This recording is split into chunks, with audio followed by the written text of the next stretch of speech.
Episode 25, Chen yang tidak pernah lupa. Malam itu, setelah mengantar Alea pulang, Arsene duduk lama di dalam mobilnya. Tangannya memegang setir, tapi pikirannya jauh ke masa kecil, ke gang sempit, ke rumah kecil dengan cat yang mengelupas, ke seorang anak laki-laki kurus yang dipanggil Chen. Dulu, keluarganya sangat miskin. Ayahnya hanya buruh serabutan, ibunya menjahit sampai larut malam. Anak-anak lain tidak pernah mau bermain dengannya. Mereka menertawakan bajunya yang selalu lusuh, menertawakan bekalnya yang hanya nasi dengan kecap dan kerupuk. Chen kecil terbiasa duduk sendirian di teras. Sampai suatu sore, seorang anak perempuan dengan pita di rambutnya mendekat. "Hai kakak, namamu siapa? Kamu kenapa sendirian terus? Mulai sekarang aku akan menemanimu, jangan sedih lagi ya." Chen menunduk, tidak menjawab. Anak itu duduk di sampingnya tanpa izin. "Namaku Alea." Chen masih diam. Alea membuka genggamannya. "2 permen warna-warni. Kamu mau?" "Aku punya banyak." "Itu bohong." Chen tahu itu, karena ia melihat hanya 2 permen di tangan Alea. Tapi sejak hari itu, Alea selalu datang. Kadang membawa roti dan kue. Kadang sekadar duduk dan bercerita. Ia tidak pernah bertanya kenapa Chen miskin. Ia tidak pernah merasa malu berteman dengannya. Mamanya Alea juga baik pada keluarganya. Mereka sering memberikan bahan makanan. Dan bagi Chen kecil, Alea adalah satu-satunya yang membuatnya merasa tidak sendirian. Suatu hari, keluarga Chen tiba-tiba harus pindah. Tanpa perpisahan panjang, tanpa janji bertemu lagi, Chen berdiri di atas truk kecil, memandang gang itu semakin mengecil, dan ia melihat Alea berlari. Tapi truk sudah terlalu jauh. Alea hanya berdiri di ujung jalan, memegang sesuatu di tangannya, permen. Tahun-tahun berlalu, Chen tumbuh, berjuang, belajar mati-matian, memakai nama aslinya. Namanya Arsene Mahendra saat memulai hidup baru. Ia tidak lagi mau dipanggil Chen, nama panggilannya saat kecil.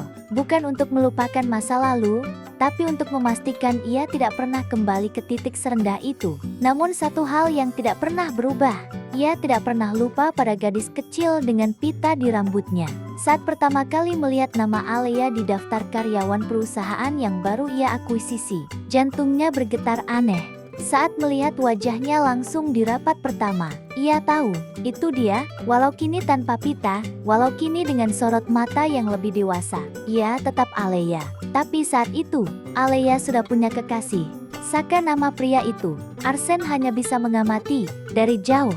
Ia melihat cara Alea menatap Saka, penuh percaya, penuh harap, dan Arsene tidak pernah berniat merusaknya. Ia memilih diam, hanya ingin melindungi dari jauh.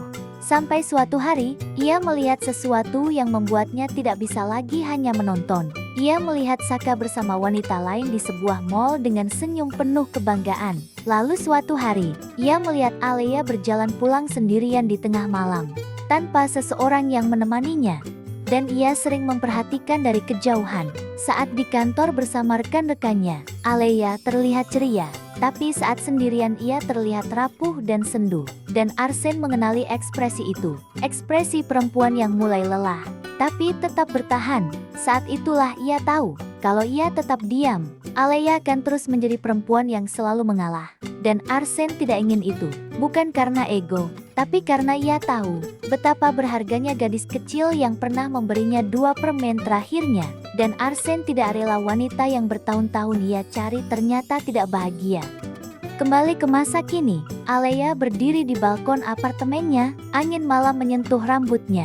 Ponselnya berbunyi, pesan dari Arsene, istirahat yang cukup, jangan memaksakan diri, sederhana, tapi membuat hatinya hangat. Alea tidak tahu bahwa pria yang kini memperhatikannya dengan tenang itu pernah menjadi anak kecil yang ia selamatkan dari kesepian. Dan Arsene juga tidak tahu apakah suatu hari ia akan berani berkata, "Aku sudah mencarimu sejak kita kecil."